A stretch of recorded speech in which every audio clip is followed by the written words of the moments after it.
পুরো গাছ দেখতে পাচ্ছেন একেবারে সবুজ হয়ে রয়েছে, কোনো ধরনের রোগ দেখতে পাচ্ছেন কিচ্ছু নেই। এবং ফুল দেখছেন পারফেক্ট ফুল। আর ফল ধরেছে দেখুন, এক একটা কাঁদিতে 1 2 3 4 5 5টা করে ফল ধরেছে, সর্বনিম্ন এক একটা কাঁদিতে কিন্তু 2টো করে ফল ধরেছে।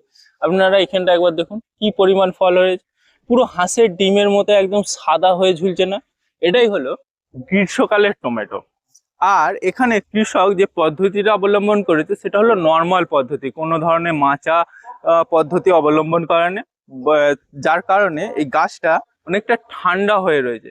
কারণ আজকে মে মাস চলছে, আর এই মে মাসের এই তীব্র গরমও এই টমেটো গাছকে এই ফাঁকা রোদের মাঝখানে টিকিয়ে রাখা অনেকটাই চ্যালেঞ্জিং ব্যাপার হয়ে যায়। আজকের দিনে দাঁড়িয়ে এই যে টমেটো গাছের যদি আমি হিস্ট্রিটা একটু আপনাদের বলি, তাহলে এই গাছটা লাগানো হয়েছিল ফেব্রুয়ারি মাসের প্রায় শেষের দিকে চারা লাগানো হয়েছিল। আর এই যে জাতটা, এই জাতটা হলো গঙ্গামাইয়া সিডসের 3440 বলে একটা জাত, যেটা একটু লম্বা জাতের আর গ্রীষ্মকালের জন্যই তৈরি, মানে যত গরম তত এর ফলন।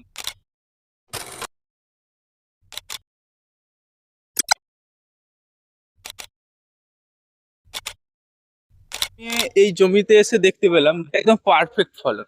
তো কৃষকের সাথে আমি কথা বলে জানলাম যে কি রকম পরিচর্যা নিচ্ছে। তো একটা জিনিস কৃষক আমাকে পরিষ্কার করলো যে এর জল দেওয়ার ব্যাপারটা, গ্রীষ্মকালে ফসলে জল দেওয়াটা সবচেয়ে গুরুত্বপূর্ণ।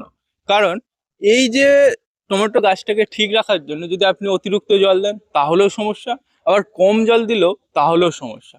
তো এমন ভাবে জলটা আপনাদের দিতে হবে যাতে গাছ একদম পারফেক্ট জল পায় এবং গাছ তার চারিপাশ এলাকাটা ঠান্ডা রাখতে পারে, তবেই কিন্তু আপনার যে ফুলগুলো আসবে সেগুলো টিকবে। এই জমির পরিচর্যা এবং সার প্রয়োগের বিষয়, এই জমিতে 2বার সার প্রয়োগ করা হয়েছে, 10 26 26, আর তার সাথে নিমখোল, এবং তার সাথে দেওয়া হয়েছে যত পরিমাণ সার দেওয়া হয়েছে, নিমখোল দেওয়া হয়েছে, তত পরিমাণই জৈব সার প্রয়োগ করা হচ্ছে যাতে মাটিটা ঠান্ডা রাখে এবং শিকড় দ্রুত ডেভেলপ করতে পারে। এবার আসি এর স্প্রে প্যাটার্ন। এই সময়তে টমেটো গাছে সবচেয়ে বেশি যে সমস্যাটা হয় সেটা হলো লিভ মাইনার, বা পাতায় যে নকশাকারী যে পোকাগুলো হয় ব্যাপক পরিমাণ আক্রমণ করে। আর এই লিপ মাইনার আপনারা কিন্তু এই গাছে একবারে দেখতে পাচ্ছেন, এই একটা দুটো দেখতে পাচ্ছেন, গোটা গাছগুলো আপনারা দেখুন একটুও লিপ মাইনার নেই। কারণ এতে প্রতি 5 দিন অন্তর ইমোমেথ্রিন বেনজয়েড স্প্রে করা হচ্ছে এবং প্রতি 10 দিন অন্তর অ্যাবামেট্রিন কে স্প্রে করা হচ্ছে, যার কারণে কোনো ধরনের পোকার আক্রমণ এই জমিতে নেই।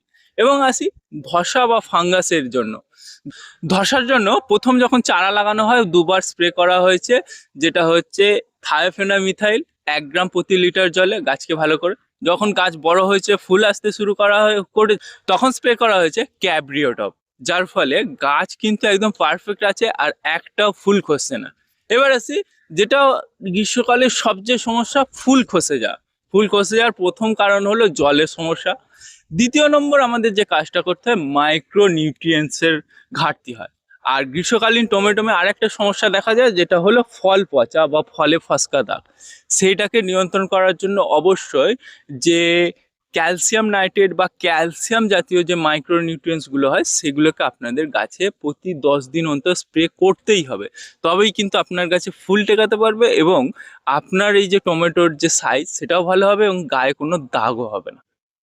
আশা করি আমি আপনাদের বোঝাতে পারলাম যে এই গ্রীষ্মকালীন টমেটোমের জাত নির্বাচন থেকে পরিচর্যা আপনারা কিরকম নেবেন।